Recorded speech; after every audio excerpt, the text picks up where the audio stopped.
simple present tense, simple past tense and our today's third tense is the simple future tense.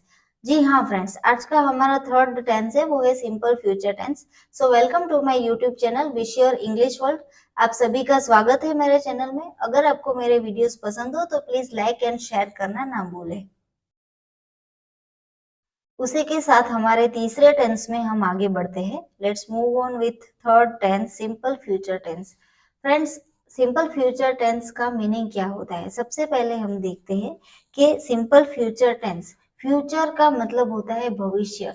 जो काम हम भविष्य में करने वाले हैं और वो काम ना ही तो हमने भूतकाल में किया था, ना ही तो वर्तमान में कर रहे हैं, और वो काम हम फ्यूचर में, भविष्य में करने वाले हैं, उसको हम सिंपल फ्यूचर टेंस में दिखाएंगे. ओके, डेफिनेशन में देखते हैं. फ्यूचर यानी भविष्य. ओके, डेफिनेशन में क्या दिया गया है? Simple future tense refers to that things which has not been occurred yet and will be happened later or in future. क्या कहा गया है कि सिंपल फ्यूचर टेंस ऐसी चीजें रिफर करता है जो चीजें has not been occurred yet, अभी तक हुई नहीं है, and will be happen later और इन फ्यूचर, और वो चीज फ्यूचर, भविष्य में या फिर बाद में होने वाली है, उस चीज को दिखाने के लिए हम सिंपल फ्यूचर टेंस का यूज करेंगे. Okay, it indicates the future action. Future का एक्शन यानी कि भविष्य का जो काम है वो दर्शाता है. सभी टेंस की तरह इसमें भी हम तीन चीजें देखेंगे. सबसे पहले यूजेस ऑफ टेंस, उसके बाद कीवर्ड्स एंड उसके बाद आएगा स्ट्रक्चर ऑफ सेंटेंसेस. सबसे पहले हम देखते हैं uses of tense. Uses of tense में पहला रूल है फ्यूचर एक्शन, भविष्य का एक्शन. जो भी हम भविष्य में काम करने वाले हैं उसे हम फ्यूचर एक्शन कहेंगे. For example, teacher will teach English grammar in next lecture. Teacher है वो नेक्स्ट लेक्चर में इंग्लिश ग्रामर सिखाने वाली है. अब देखिए, सिंपल फ्यूचर का एक फंडा है, उसमें या तो विल आएगा या तो शैल आएगा. जब भी सिंपल फ्यूचर टेंस हम यूज करते हैं वहां पे विल लगाना जरूरी है. विल के बिना सिंपल फ्यूचर टेंस नहीं बनेगा. जैसे कि सिंपल पास्ट टेंस में हम क्या करते थे, वर्ब का सेकंड फॉर्म यानी कि पास्ट टेंस लेते थे, और या फिर अगर इंट्रोगेटिव सेंटेंस हो तो डिड लेते थे. उसी तरह सिंपल फ्यूचर टेंस को डिनोट करने के लिए हमें विल या फिर शल लेना जरूरी है. WILL विल एंड SHALL शल, वो उसका यूज करना जरूरी है. कहाँ पे यूज होगा, कैसे होगा, वो हम स्ट्रक्चर ऑफ सेंटेंस में देखेंगे. ओके, कि विल और शल की प्लेस कहाँ पे होगी. फिलहाल हमें याद रखना है कि सिंपल फ्यूचर टेंस में या तो विल आएगा या तो शल. ओके, विल और शल क्या डिनोट करता है? भविष्य काल. Teacher will teach English grammar in next lecture. Teacher है वो नेक्स्ट लेक्चर में इंग्लिश ग्रामर सिखाएगी. ओके, सिखाएगी. अब देखिए, विल आ गया, विल यानी भविष्य काल. नेक्स्ट लेक्चर यानी कि बाद वाला जो लेक्चर है वहां पे, यहाँ पे एस नहीं आएगा. LECTURE lecture. ओके, तो नेक्स्ट लेक्चर, नेक्स्ट यानी कि फ्यूचर डिनोट करता है, इसीलिए भविष्य काल. नेक्स्ट लेक्चर में टीचर इंग्लिश ग्रामर सिखाएगी. ना ही तो उसने पहले सिखाया था, ना ही तो वो अभी सिखा रही है, लेकिन वो नेक्स्ट लेक्चर में सिखाएगी, भविष्य में काम होगा. Okay, next example, I will attend Goa trip on next Sunday. मैं अगले रविवार को गोवा ट्रिप अटेंड करूंगी या फिर अटेंड करूंगा. Okay, I will attend, will future tense denote करता है. नेक्स्ट संडे यानी कि अगले संडे, अगले संडे यानी कि आने वाला संडे. Okay, future tense. दूसरा हमारा रूल कहा गया है कंडीशनल सेंटेंसेस. अब देखिए, सिंपल फ्यूचर टेंस में कंडीशनल सेंटेंसेस का मतलब क्या होता है? जहां पे हमें कंडीशन दी गई है कि अगर ये काम होगा तो ये काम कर पाएंगे, यानी कि अगर ये मिलेगा तो हम ये काम करेंगे, अगर ये मिलेगा तो हम खुश होंगे या फिर खुश नहीं होंगे. ओके, एग्जाम्पल से ज्यादा क्लियर होगा. फॉर एग्जाम्पल, फर्स्ट एग्जाम्पल है, if she gets first prize her father will be happy. अगर उसे पहला नंबर मिलता है, पहला प्राइज मिलता है, तो हर फादर विल बी हैप्पी, उसके पापा खुश होंगे. अब देखिए, यहाँ पे क्या कहा गया है कि अगर उसे फर्स्ट प्राइज मिलता है तो उसके पापा खुश होंगे। कंडीशनल, अगर उसे प्राइज मिलेगा तो ही उसके पापा खुश होंगे। शर्त दिखाई गई है, कंडीशन दिखाई गई है। ओके, अब देखिए इफ शी गेट्स, गेट्स यानी कि मेन फॉर्म, मेन वर्ब हमारा गेट हो गया, GET गेट। ओके, एक मिनट, मेन फॉर्म हमारा हो गया गेट। गेट यानी कि मिलना, उसका जो सिंपल, जो सिंपल प्रेजेंट टेंस में मैंने क्या कहा था, थर्ड पर्सन सिंगुलर हो तो पीछे एस या ES लगाना है। तो यहाँ पे गेट्स, ओके, GETS गेट्स। तो यहाँ पे जो फर्स्ट सेंटेंस दिया गया है वो सिंपल फ्यूचर टेंस नहीं है, वो सिंपल प्रेजेंट टेंस है। ओके, लेकिन उसके साथ वाला जो रिजल्ट वाला जो सेंटेंस है, जो हमें कंडीशन दिखाई गई है, वो कंडीशन अगर सक्सेसफुल होगी तो क्या रिजल्ट आएगा। जैसे कि कंडीशन क्या है, फर्स्ट प्राइज आना कंडीशन है, शर्त है कि अगर फर्स्ट प्राइज आएगा तो रिजल्ट क्या आएगा, रिजल्ट में क्या होगा, उसके पापा खुश होंगे। तो ये रिजल्ट हो गया। तो जो रिजल्ट वाला सेंटेंस है वो हम फ्यूचर टेंस में लिखेंगे। ओके, कंडीशनल सेंटेंसेस में भी सिंपल फ्यूचर टेंस यूज होता है। Next example, unless I reach on time I will miss बस। अब देखिए यहाँ पे unless I reach on time, ये सेंटेंस पूरा नेगेटिव है। अगर मैं टाइम पे नहीं पहुंचूंगा तो मैं आई विल मिस बस, मैं बस मिस कर दूंगा, मैं बस चूक जाऊंगा। अब देखिए अनलेस अपने आप में नेगेटिव वर्ड है, अनलेस यानी नहीं, ना के बराबर। Okay, unless I reach on time, अगर मैं टाइम पे नहीं पहुंचा, अनलेस यानी कि अनलेस का मतलब क्या होता है, अगर, लेकिन वो नेगेटिव सेंस दिखाता है।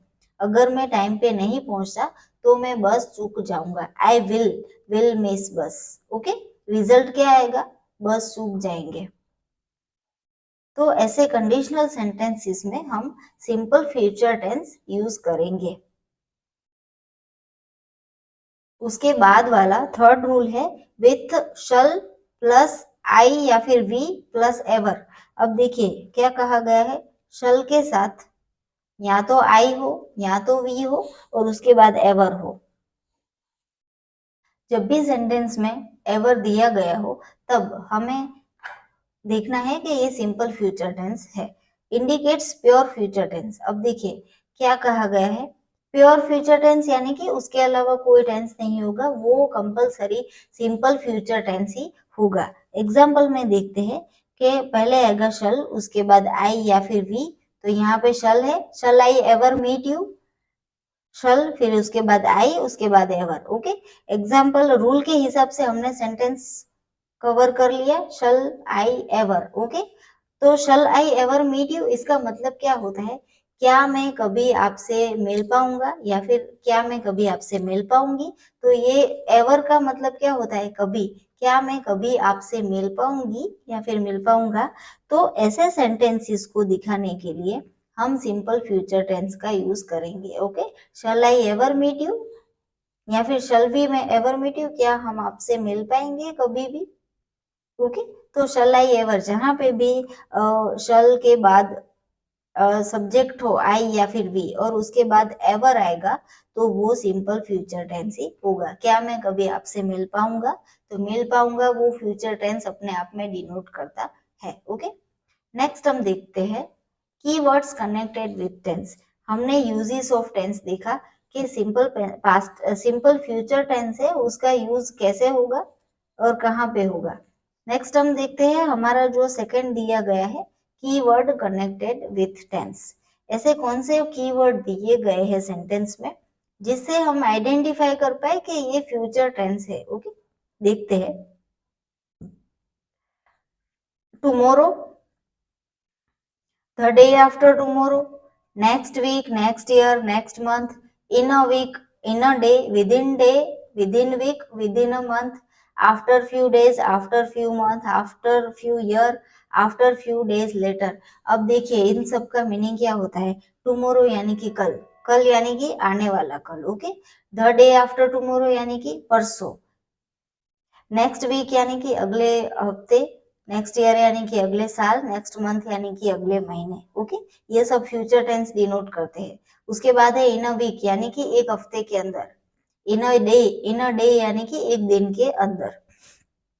मैं आपका असाइनमेंट एक दिन में कल सबमिट करवा दूंगी, यानी कि एक दिन के अंदर, दिन खत्म होते होते मैं करवा दूंगी, इसीलिए इन अ डे, एक दिन में। विद इन डे यानी कि उसका भी मीनिंग वही होता है, एक दिन के अंदर। Within a week, within a month. फिर आता है आफ्टर फ्यू डेज यानी कि थोड़े दिनों के बाद। आफ्टर फ्यू मंथ, थोड़े महीनों के बाद। आफ्टर फ्यू ईयर, थोड़े साल के बाद। ओके, नेक्स्ट है आफ्टर फ्यू डेज लेटर यानी कि थोड़े दिनों के बाद। अगर सेंटेंस में ये सारे वर्ड दिए गए हैं तो हमें समझना है कि ये सिंपल फ्यूचर टेंस है।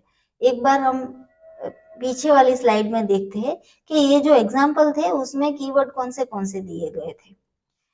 फर्स्ट एग्जाम्पल में क्या था keyword? Next lecture. Next lecture यानी कि आने वाला लेक्चर। ओके, नेक्स्ट संडे तो यानी कि अगला रविवार। ओके, यहाँ पे हमें कीवर्ड नहीं दिया गया है। If she gets first prize her father will be happy, यहाँ पे हमें कीवर्ड नहीं दिया गया है, लेकिन हमें याद रखना है कि कंडीशनल सेंटेंस हो तो वो फ्यूचर टेंस में आएगा। उसके बाद वाला सेंटेंस है unless I reach on time I will miss बस। इसमें भी कीवर्ड नहीं दिया गया है क्योंकि कंडीशनल सेंटेंस है। नेक्स्ट है शल आई एवर मीट यू, तो उसमें कीवर्ड कौन सा है? हमें एवर को ही कीवर्ड मानना है। ओके, चलिए नेक्स्ट हम देखते हैं थर्ड वाला स्ट्रक्चर ऑफ सेंटेंस। हमने यूजेस ऑफ टेंस देखा, कीवर्ड्स देखे, नेक्स्ट हम देखते हैं स्ट्रक्चर ऑफ सेंटेंस। लेकिन स्ट्रक्चर ऑफ सेंटेंस को सीखने से पहले हमें एक चीज देखनी है कि फ्यूचर टेंस में शल और will, S H A double L shall and W I double L will का यूज कब होगा और कहाँ पे होगा। ओके, क्योंकि फ्यूचर टेंस में ये दोनों ही चीजें हैं जिससे हम पता लगा सके कि ये फ्यूचर टेंस है। ओके, देखिए क्या कहा गया है, rule of shall and will. Shall and will का रूल, फ्यूचर टेंस में शैल एंड विल का रूल, उसमें क्या कहा गया है? Generally we use generally we use shall with I and we. हम जनरली शल का यूज कब करेंगे? आई और वी के साथ करेंगे। And will with other preposition, and will का यूज कब करेंगे? आई और वी के अलावा जितने भी सब्जेक्ट है, जैसे कि you, he, she, it, they, उसके साथ हम विल का यूज करेंगे। Okay, but when we indicate the certainty of work we exchange the shall and will with each other. देखिए क्या कहा गया है, हम आई और वी के साथ शल यूज करेंगे और उसके अलावा और कोई सब्जेक्ट हो जैसे कि यू, ही, शी, इट, दे, तो उसके साथ हम विल यूज करेंगे। लेकिन अगर सेंटेंस में 100% श्योरिटी दी गई है कि मैं ये काम कर ही लूंगी या फिर मैं काम कर ही लूंगा, मैं वहां पे पहुंच ही जाऊंगी। ओके, अगर 100% श्योरिटी दी गई है तो हम जहां पे शल यूज करना है वहां पे विल यूज करेंगे और जहां पे विल यूज करना है वहां पे शल यूज करेंगे। ये चीज आपको ध्यान में रखनी है। अब देखिए ये ग्रामेटिकल रूल है, इसीलिए मैंने आपको दिखाया कि शल और विल का यूज कब होगा और कैसे होगा। लेकिन अभी आपको सिर्फ ये चीज ध्यान में रखनी है, अगर आप सब में विल का यूज करोगे, शल का यूज कहीं पे भी नहीं करोगे ना, तो भी सेंटेंस आपका गलत नहीं होगा। सिर्फ विल का यूज सब में करोगे तो भी चलेगा, शल को यूज करने की जरूरत नहीं है। लेकिन शल और विल का रूल था लेकिन शल और विल का रूल था, इसलिए मैंने आपको बता दिया। आप सिर्फ विल का यूज करोगे तो भी चलेगा, शल को यूज करने की जरूरत नहीं है। आप नेक्स्ट हम देख लेते हैं एग्जाम्पल इसका, शल और विल के रूल का। फर्स्ट एग्जाम्पल है I shall go for USA trip with my friends after 2 months। मैं 2 महीने के बाद यूएसए मेरे फ्रेंड्स के साथ यूएसए ट्रिप में जाने वाला हूँ या फिर जाने वाली हूँ। अब देखिए यहाँ पे क्या कहा गया है, शल का यूज हम कब करेंगे? आई और वी के साथ। यहाँ पे मैंने आई के साथ शल लिया। Okay, I shall go for USA trip with my friends after 2 months, 2 महीने के बाद। ये हमारा क्या है? कीवर्ड है। ओके, और विल शल दिया गया है इसीलिए ये फ्यूचर टेंस हो गया। अब यहाँ पे मैं शल का यूज ना करके विल का करूँ तो क्या होगा, ये ये सेंटेंस क्या हो गया, ये सेंटेंस में 100% श्योरिटी हो गई कि वो 2 महीने के बाद कंपलसरी जाएगा ही जाएगा। ओके, नेक्स्ट एग्जांपल है whether boss give me permission और not, I will go for USA trip with my friends. अब देखिए फर्स्ट वाले सेंटेंस को ही मैंने सेकंड में लिया गया है कि whether boss gives me permission और नॉट, बॉस मुझे परमिशन दे या ना दे, I will go for USA trip with my friends, मैं मेरे फ्रेंड्स के साथ यूएसए ट्रिप में जाऊंगा ही जाऊंगा। ओके, इसमें क्या है 100% श्योरिटी दिखा रहा है। पहले सेंटेंस में श्योरिटी नहीं थी इसीलिए हमने शल लिया। ओके, लेकिन दूसरे सेंटेंस में श्योरिटी है, हमें कैसे पता चलेगा कि ये श्योरिटी है, क्योंकि पहले सेंटेंस में कहा गया है बॉस मुझे परमिशन दे या ना दे मैं तो हो जाऊंगा ही। ओके, इसीलिए हम विल यूज करेंगे आई के बाद यहाँ पे। थर्ड एग्जाम्पल प्रकृति will do preparation of collector, प्रकृति है वो कलेक्टर की प्रिपरेशन करेगी। Fourth example what ever you से, आप कहो या ना कहो, आप जो भी कहो, प्रकृति शल डू प्रिपरेशन ऑफ कलेक्टर, प्रकृति कलेक्टर की प्रिपरेशन करेगी। देखिए पहले एग्जांपल में हमने क्या लिया, प्रकृति विल डू, प्रकृति विल डू यानी कि प्रकृति करेगी। ओके, लेकिन फोर्थ एग्जांपल में क्या कहा गया, वॉट एवर यू से, आप जो भी कहो, प्रकृति शल डू, प्रकृति कलेक्टर की प्रिपरेशन करेगी ही करेगी। यहाँ पे हमने विल लिया, फोर्थ में हमने शल लिया। कैसे पता चलेगा कि 100% श्योरिटी है, आगे क्या कहा गया है, आप जो भी कहो वो तो करेगी ही करेगी। ओके, ये हमारा शल और विल का रूल हो गया। उसके बाद हम देखते हैं रूल ऑफ गोइंग टू। जैसे कि सिंपल पास्ट टेंस में मैंने आपको कहा था कि जहां पे भी यूज्ड टू हो वो हमारा सिंपल पास्ट टेंस होगा, उसी तरह से सिंपल फ्यूचर टेंस में रूल ऑफ गोइंग टू जब आएगा तब सिंपल फ्यूचर टेंस होगा। अब सिंपल फ्यूचर टेंस में हम गोइंग टू का यूज कैसे करेंगे वो देखते हैं। We also use going to plus verb for nearest future work. नजदीक के फ्यूचर वर्क के लिए, ये नजदीक का फ्यूचर का वर्क यानी 1 घंटे बाद, आधे घंटे बाद, 2 घंटे बाद, 3 घंटे, एक दिन के बाद, या फिर थोड़े 1 साल के बाद। वो नियरेस्ट फ्यूचर 1 साल के बाद क्यों कहा गया है, आप बोलोगे 1 साल तो बहुत ज्यादा फ्यूचर है, लेकिन अगर मैं आपको ऐसा कहूँ कि मैं 1 साल के अंदर कलेक्टर बनने जा रही हूँ, तो वो कलेक्टर बनना कोई आसान नहीं है, उसमें किसी को 5-6 साल लगते हैं, किसी को 2 साल लगते हैं। तो मैं मेरी बात करूँ तो मैं 1 साल में बन जाऊंगी। ओके, तो वो 1 साल मेरे लिए बहुत नियरेस्ट फ्यूचर है, इसीलिए 1 ईयर मैंने बोला। वो सेंटेंस पे डिपेंड करता है कि फ्यूचर नियरेस्ट फ्यूचर है या फिर नहीं है। ओके, एग्जाम्पल देखते हैं। ओके, यहाँ पे एक चीज देखिए, going to plus verb, going to के साथ क्या आएगा, वर्ब आएगा, वर्ब का मेन फॉर्म। एग्जाम्पल देखते हैं, I am going to marry in 22 November, मैं 22 नवंबर को शादी करने जा रही हूँ, शादी करूंगी नहीं, शादी करने जा रही हूँ। ओके, तो यहाँ पे हमने क्या कहा गया, I am going to marry, marry यानी शादी करना, मैरी हमारा मेन वर्ब फॉर्म हो गया, और गोइंग टू के बाद हमने वर्ब लगाया। Okay, I am going.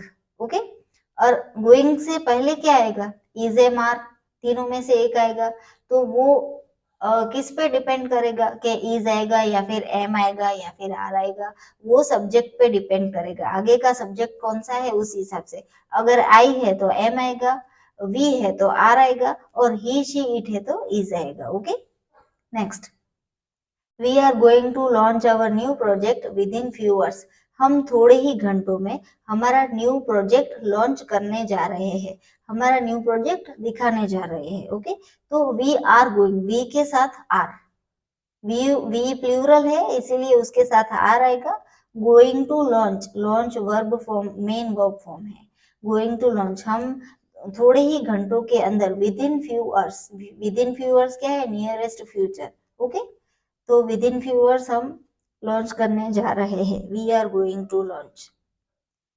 ये हमने देखा शैल एंड विल का रूल एंड गोइंग टू। जैसे कि सिंपल पास्ट टेंस में हम यूज्ड टू का यूज करते थे, उसी तरह सिंपल फ्यूचर टेंस में गोइंग टू का यूज कर सकते हैं। गोइंग टू जब आएगा तब विल या फिर शैल दोनों में से कुछ भी नहीं आएगा। ओके, गोइंग टू जब आएगा सेंटेंस में तब विल और शैल दोनों में से कुछ भी नहीं आएगा, लेकिन वो है तो सिंपल फ्यूचर टेंस ही। अब आते हैं मेन चीज पे, स्ट्रक्चर ऑफ सेंटेंस। सेंटेंस का स्ट्रक्चर,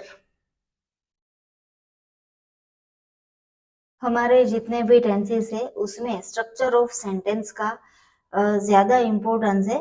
स्ट्रक्चर ऑफ सेंटेंस अगर हम सीख जाएंगे तो ही हमें पता चलेगा कि कौन से टेंस में सेंटेंस कैसे बनेगा, कहाँ पे वर्ड्स की अरेंजमेंट कैसे होगी, सब्जेक्ट की जगह कहाँ पे होगी, वर्ब की जगह कहाँ पे होगी। अगर हम सिंपल फ्यूचर टेंस का सेंटेंस बना रहे हैं तो उसमें विल कहाँ पे आएगा, शल कहाँ पे आएगा, अदर वर्ड्स कहाँ पे आएंगे, की वर्ड्स कहाँ पे आएंगे, वो सब हमें स्ट्रक्चर ऑफ सेंटेंस में देखने मिलेगा। ओके, देखते हैं स्ट्रक्चर ऑफ सेंटेंस। उसमें देखते हैं टाइप्स ऑफ सेंटेंस। अब देखिए टाइप्स ऑफ सेंटेंस में क्या होता है कि दो टाइप्स के सेंटेंस होते हैं। एक तो होता है एसर्टिव सेंटेंस, दूसरा होता है इंट्रोगेटिव सेंटेंस। एसर्टिव सेंटेंस यानी विधान वाक्य और इंट्रोगेटिव यानी कि प्रश्नार्थ वाक्य।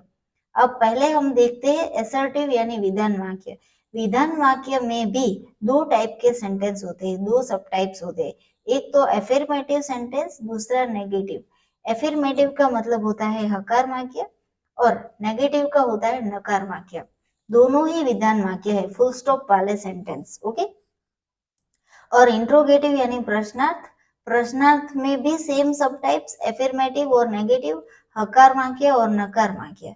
ओके, सभी टेंस में हमें टोटल एक सेंटेंस के चार टाइप सीखने हैं और उसी चार टाइप को हमें पेसिव वॉइस में कन्वर्ट करना है। इसीलिए एक टेंस में हमें टोटल एक सेंटेंस को हमें 8 अलग अलग तरीके से लिखना है और उसका 8 स्ट्रक्चर भी हमें देखने हैं। ओके, अब देखिए सबसे पहले हम देखते हैं एसर्टिव सेंटेंस में यानी कि विधान वाक्य में एफर्मेटिव। विधान वाक्य में एफर्मेटिव यानी कि हकार वाक्य देखते हैं। एसर्टिव यानी विधान वाक्य फुल स्टॉप वाला। First example, I will play game on next Sunday. मैं अगले रविवार को गेम खेलूंगी। अब देखिए मैंने हर बार हर टेंस में ये गेम वाला ही सेंटेंस लिया है ताकि आपको पता चले कि एक सेंटेंस को अलग अलग टेंस में कैसे लिखा जाता है और अलग अलग टेंस में क्या क्या चेंजेस आते हैं। Okay, I will play game on next Sunday. मैं अगले रविवार को गेम खेलूंगा या फिर गेम खेलूंगी। ये हमारा हकार वाक्य हो गया। दूसरा नकार वाक्य क्या है नेगेटिव में कि I will not play game on next Sunday. मैं अगले रविवार को गेम नहीं खेलूंगा। फर्क कितना है, हमने बीच में नोट लगा दिया, नहीं खेलूंगा नकार वाक्य। ओके, अब ये दोनों सेंटेंस को हम इंट्रोगेटिव में लिखते हैं। पहले हम पहला देख लेते हैं जो मैंने आपको कहा ना, I will play game on next Sunday. मैं अगले रविवार को गेम खेलूंगा। उसका इंट्रोगेटिव क्या होगा, क्या मैं अगले रविवार को गेम खेलूंगा। तो देखिए इंट्रोगेटिव में एफर्मेटिव, एफर्मेटिव यानी हकार, क्या मैं अगले रविवार को गेम खेलूंगा या फिर खेलूंगी। तो ये क्या हो गया, ये वाला जो सेंटेंस है हमारा, ये जो फर्स्ट वाला सेंटेंस है एसर्टिव में एफर्मेटिव, ये सेंटेंस उसका हमने इंट्रोगेटिव कर दिया इधर यहाँ पे किया। ओके, क्या मैं अगले रविवार को गेम खेलूंगा। ओके, ये हमारा इंट्रोगेटिव हो गया। अब ये दूसरा सेंटेंस है, मैं अगले रविवार को गेम नहीं खेलूंगा। उसका इंट्रोगेटिव क्या होगा, क्या मैं अगले रविवार को गेम नहीं खेलूंगा। Will I not play game on next Sunday. तो ये दूसरा सेंटेंस है, उसका इंट्रोगेटिव ये आ गया। ओके, तो हमें यही दो एसर्टिव सेंटेंस के इंट्रोगेटिव बनाने हैं।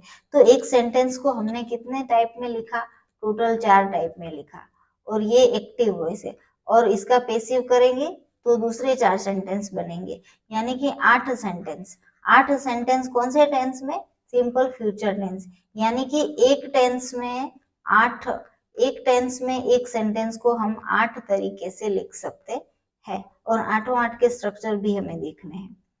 सबसे पहले हम देखते हैं एक्टिव वॉइस। सभी टेंस में एक्टिव वॉइस और पैसिव वॉइस दोनों ही आएगा। एक्टिव वॉइस यानी कर्तरी वाक्य एंड पैसिव वॉइस यानी कर्मणी वाक्य। मैं गेम खेलूंगा, मेरे द्वारा गेम खेली जाएगी। मैं गेम खेलूंगा वो कर्तरी वाक्य है यानी कि एक्टिव वॉइस, मेरे द्वारा गेम खेली जाएगी वो है पैसिव वॉइस कर्मणी वाक्य। अब देखिए यहाँ पे एक्टिव वॉइस में स्ट्रक्चर हम देख लेते हैं, उसके बाद एग्जाम्पल से स्ट्रक्चर को कंपेयर करेंगे। एक्टिव वॉइस का स्ट्रक्चर में क्या बताया गया है कि पहले दिया गया है एक्टिव वॉइस में सब्जेक्ट, सब्जेक्ट यानी कि कर्ता, ओके, यानी कि नाउन या फिर प्रोनाउन, उन दोनों को सब्जेक्ट कहेंगे। सब्जेक्ट आएगा I, we, you, he, she, it, they, या फिर कोई लड़के का नाम, लड़की का नाम, कोई पर्सन का नाम, उसे हम सब्जेक्ट कहेंगे। ओके, सब्जेक्ट आएगा, उसके बाद आएगा विल। सिंपल फ्यूचर टेंस में विल कंपलसरी आएगा। शल को आप नहीं लगाओगे तो भी चलेगा। ओके, सिर्फ रूल के हिसाब से आपको ग्रामेटिकल रूल याद रखना है और कुछ नहीं। सब्जेक्ट के बाद आएगा विल, उसके बाद आएगा main form of verb. Simple future tense में हमेशा मेन फॉर्म आएगा, मेन फॉर्म ऑफ वर्ब। उसके बाद आएगा ऑब्जेक्ट, ऑब्जेक्ट उसके बाद आएगा अदर वर्ड्स। ओके, देन ये हमारा हो गया, ये जो हमने एफर्मेटिव सेंटेंस लिखा था ना उसका स्ट्रक्चर है। अब हम नेगेटिव सेंटेंस का स्ट्रक्चर देखते हैं एक्टिव वॉइस में। पहले आएगा सब्जेक्ट, उसके बाद विल, उसके बाद नॉट, और उसके बाद लास्ट में सबसे main form of verb plus object plus other words. Okay, फर्क कितना है कि हमें बीच में नोट लगाना है। ये हमारा एक्टिव वॉइस का स्ट्रक्चर है। उसके बाद हम पैसिव वॉइस का देख लेते हैं। देखिए स्ट्रक्चर ऐसे समझ में नहीं आएगा, एग्जाम्पल के साथ समझ में आएगा। फिलहाल मैं जो आपको एक्सप्लेन कर रही हूँ वो आप ध्यान से सुनिए। पैसिव वॉइस में सबसे पहले क्या आएगा, ऑब्जेक्ट। सबसे पहले ऑब्जेक्ट, उसके बाद आएगा विल, देन उसके बाद आएगा बी। सिंपल फ्यूचर टेंस के पैसिव वॉइस में बी का लगाना कंपलसरी है, बिना बी के पैसिव वॉइस नहीं बनेगा। ओके, बी बी कंपलसरी है, बी। उसके बाद आएगा पास्ट पार्टिसिपल ऑफ वर्ब। हमारे टोटल 12 टेंस है, 12 टेंस में सभी के सभी पैसिव वॉइस में पास्ट पार्टिसिपल ही आएगा, पास्ट टेंस कहीं पे भी नहीं आएगा। ओके, वर्ब का थर्ड फॉर्म ही आएगा पास्ट पार्टिसिपल। उसके बाद आएगा बाय। रूल के हिसाब से हर पैसिव वॉइस में बाय तो आता ही है, बाय। देन लास्ट में आएगा subject and other words. Okay, subject, ये पैसिव वॉइस हो गया। अब देखते हैं, ये पैसिव वॉइस हमारा हकार वाक्य हो गया। और पैसिव वॉइस में नकार वाक्य में क्या आएगा, हमें सिर्फ नॉट लगाना है बी के पहले, बी के पहले क्या लगाना है, नॉट, बाकी सब सेम आएगा। ओके, चलिए एग्जाम्पल से देखते हैं। जो मैंने हर बार बनाना का एग्जाम्पल लेते हो वही मैंने लिया है। एक्टिव वॉइस का एग्जाम्पल देख लेते हैं। शी विल इट बनाना, वो केला खाएगी। अब देखिए एक्टिव वॉइस का हकार वाक्य, वो केला खाएगी, हकार वाक्य यानी एफर्मेटिव सेंटेंस। एक्टिव वॉइस उसमें हकार वाक्य, पहला स्ट्रक्चर। पहले आएगा सब्जेक्ट, तो शी हमारा क्या हो गया, सब्जेक्ट हो गया। उसके बाद आएगा विल, तो हमने विल लगाया। उसके बाद आएगा वर्ब का मेन फॉर्म इट, इट यानी खाना, शी विल इट। उसके बाद आएगा ऑब्जेक्ट, क्या खाऊंगी, बनाना, तो बनाना ऑब्जेक्ट हो गया। तो हमने सेंटेंस के स्ट्रक्चर के हिसाब से सेंटेंस के वर्ड को अरेंज कर दिया। शी विल इट बनाना, वो बनाना खाएगी, वो केला खाएगी। ओके, अब इसी सेंटेंस को हम पैसिव वॉइस में करते हैं। पैसिव वॉइस यानी कि ये वाला। सबसे पहला आएगा ऑब्जेक्ट, क्या खाना है, बनाना, तो हमें ऑब्जेक्ट लेना है इधर, बनाना। ओके, फिर क्या आएगा, विल आएगा, विल, एक मिनट, हाँ, फिर आएगा विल, उसके बाद आएगा बी, तो यहाँ पे विल भी लिख दिया। ओके, फिर क्या है, past participle of verb, verb का पास्ट पार्टिसिपल, यानी कि इट का पास्ट पार्टिसिपल क्या होगा, ईएट, इट। उसके बाद एटीई एट यानी उसका भूतकाल हो गया, ईएटीईएन इटन, भूतक्रुदंत यानी कि पास्ट पार्टिसिपल। पास्ट पार्टिसिपल को हिंदी में क्या कहेंगे, भूतक्रुदंत। ओके, तो हमें इटन लेना है, इटन, फिर उसके बाद आएगा बाय और उसके बाद आएगा सब्जेक्ट बाय हर, उसके द्वारा। ओके, तो यहाँ पे एक चीज देखिए, स्ट्रक्चर के हिसाब से हमने सेंटेंस में अरेंजमेंट कर दी, वर्ब की जगह चेंज नहीं होगी, वहीं पे आएगा। यहाँ पे ऑब्जेक्ट और सब्जेक्ट की जगह चेंज होगी, यहाँ पे ऑब्जेक्ट की जगह सब्जेक्ट आ जाएगा और सब्जेक्ट की जगह ऑब्जेक्ट आ जाएगा। ओके, तो यहाँ पे हमारा स्ट्रक्चर ऑफ सेंटेंस हमने कंप्लीट किया है। नेक्स्ट मैं आपको एक टेबल दिखाऊंगी। I hope everything is going through clearly in your mind. देखिए, अब हम यहाँ पे एक टेबल देख रहे हैं, उस टेबल में हमें देखना है कि जो मैंने आपको यहाँ पे स्ट्रक्चर दिखाया है एक्टिव वॉइस का, ओके, उसमें उसके हिसाब से हम सब्जेक्ट में क्या क्या चेंजेस कर सकते हैं उस हिसाब से। ये टेबल में क्या कहा गया है, सिंगुलर और प्लूरल। सिंगुलर यानी एक वचन, यानी कि एक ही, और प्लूरल यानी बहुवचन, एक से ज्यादा।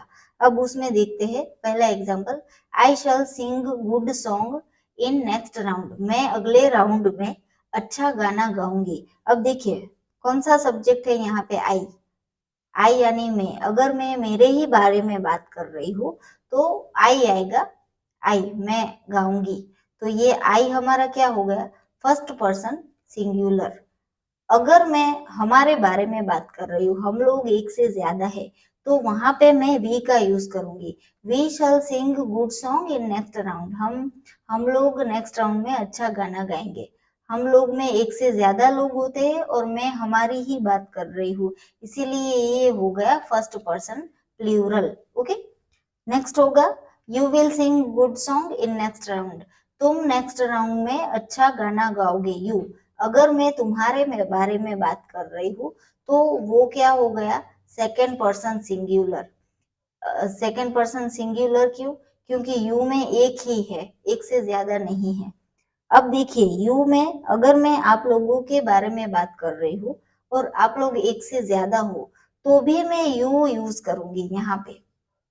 यू का प्लूरल यू ही होगा, जैसे कि आई का प्लूरल वी होता है, उसी तरह यू का कोई और प्लूरल नहीं होगा, यू का यू ही रहेगा। ओके, यहाँ पे you will sing good song in next round, you का यू रहेगा, पर ये क्या हो गया, सेकेंड पर्सन प्लूरल।